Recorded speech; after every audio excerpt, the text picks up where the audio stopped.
రాజకీయంగా ఎవరిని ఎప్పుడు ఎలా వాడుకోవాలో ఏపీ మాజీ ముఖ్యమంత్రి వైఎస్ఆర్సీపీ అధినేత జగన్మోహన్ రెడ్డికి వెన్నతో పెట్టిన విద్య అనే అభిప్రాయాలు రాజకీయ వర్గాల్లో ఉన్నాయి.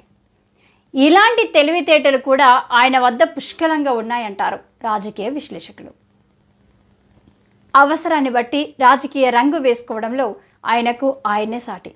ఇందుకు తార్కాణం కూడా తాజాగా జరిగిన డిలిమిటేషన్ సమావేశమే అంటున్నారు రాజకీయ మేధావులు. ఇక భారతీయ జనతా పార్టీని మోసం చేయాలంటే సాధ్యం కాని విషయం. కానీ తన వద్ద ఉన్న అపారమైన తెలివితేటలతో బీజేపీని మోసం చేయడానికి ప్రయత్నించారు. అత్యంత ఆప్తమిత్రుడు, నమ్మకస్తుడైనటువంటి స్టాలిన్ డిలిమిటేషన్పై సమావేశాన్ని నిర్వహించారు. ఈ సమావేశానికి జగన్మోహన్ రెడ్డి వెళ్ళలేదు. కరువుమంటే కప్పకు కోపం, విడువుమంటే పాముకు కోపం అనే సామెత కూడా ఆ మాజీ ముఖ్యమంత్రికి తెలుసు. అందుకేనేమో జగన్ ఒక చక్కటి ఆలోచన చేశాడు. డిలిమిటేషన్లో దక్షిణాదికి అన్యాయం చేయవద్దని మోదీకి ఓ లేఖ రాసినట్లు మీడియాకు సమాచారం ఇచ్చారు. అదే లేఖను స్టాలిన్కు కూడా పంపారు. చూసారా, అటు సమావేశానికి వెళ్లకుండా బీజేపీని నమ్మించారు. మరోవైపు కాంగ్రెస్ కూటమిని కూడా నేను మీ వెంటే ఉన్నాను అంటూ నమ్మించే ప్రయత్నం జగన్మోహన్ రెడ్డి చేశారని అభిప్రాయాలు సైతం రాజకీయ వర్గాల్లో వ్యక్తమవుతున్నాయి.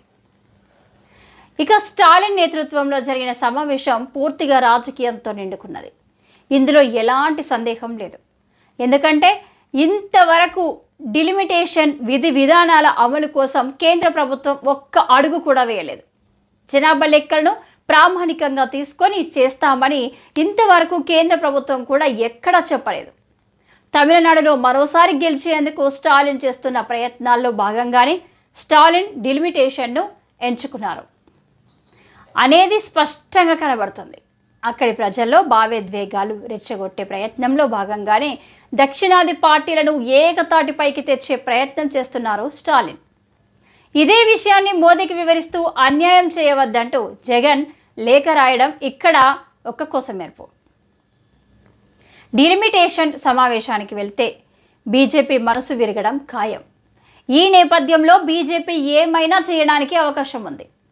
ఒకవేళ ఏదైనా చేయదలిస్తే ఆ మరుక్షణం తన రాజకీయ భవిష్యత్తు కుడితిలో పడ్డ ఎలకలా తయారవునేది 100% తెలుసు. అందుకే సమావేశానికి వెళ్ళలేదని రాజకీయ వర్గాల్లో కొందరు చెవులు కోరుకుంటున్నారు. అలాగని ఆయన బీజేపీని పూర్తి స్థాయిలో నమ్మలేరు.